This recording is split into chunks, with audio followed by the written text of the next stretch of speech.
इन्होंने एक चिमनी का आकार लेना शुरू कर दिया और ज्वालामुखी में पड़ी दरारों में पानी जाने से धुआं इन चिमनियों से निकलने लगा और पानी एक केमिकल सूप बन गया।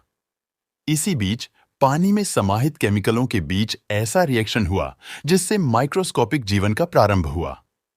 पानी में सिंगल सेल बैक्टीरिया उत्पन्न हो चुके थे। बिना पौधों के कहां से आया ऑक्सीजन?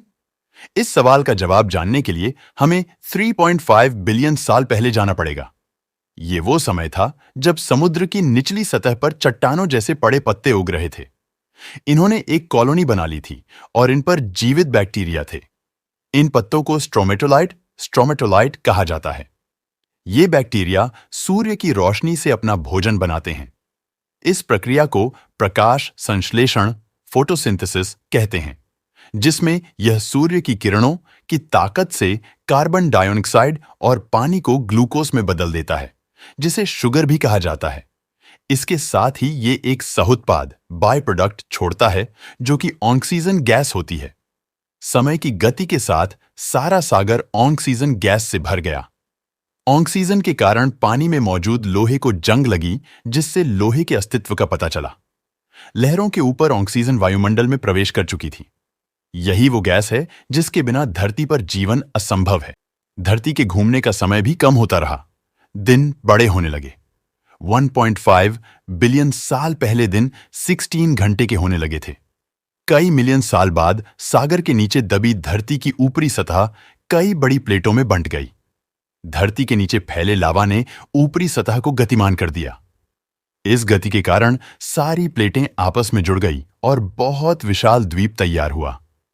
लगभग 400 मिलियन साल के समय में धरती का पहला सुपर कॉन्टिनेंट तैयार हुआ, जिसका नाम था रोडिनिया। तापमान घटकर 30 डिग्री सेल्सियस हो चुका था। दिन बढ़कर 18 घंटे के हो चुके थे। धरती के हालात मंगल ग्रह की तरह थे। 750 मिलियन साल पहले धरती के अंदर से एक ऐसी शक्ति निकली जिसने धरती की सतह को 2 टुकड़ों में बांट दिया, और यह शक्ति थी ताप, जो कि धरती के नीचे पिघले हुए लावा से पैदा हुई थी, जिसके कारण धरती की ऊपरी सतह कमजोर पड़ती गई और धीरे धीरे दोनों सतहें एक दूसरे से दूर होती चली गईं, जिससे 2 महाद्वीप बने, साइबेरिया और गोंडवाना। धरती के ऊपर ज्वालामुखी के साथ निकलने वाले लावा के साथ निकलती थीं गैसें और हानिकारक कार्बन डाइऑक्साइड। वातावरण में फैली कार्बन डाइऑक्साइड ने सूर्य की किरणों को सोखना शुरू कर दिया, जिससे धरती का तापमान बढ़ने लगा।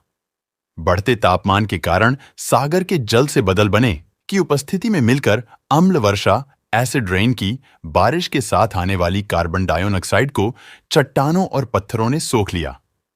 वातावरण में कार्बन डाइऑक्साइड खत्म हो जाने से कुछ हजार सालों में तापमान घटकर माइनस स्थिति वाली धरती को बर्फ की गेंद स्नोबॉल भी कहा जाता है।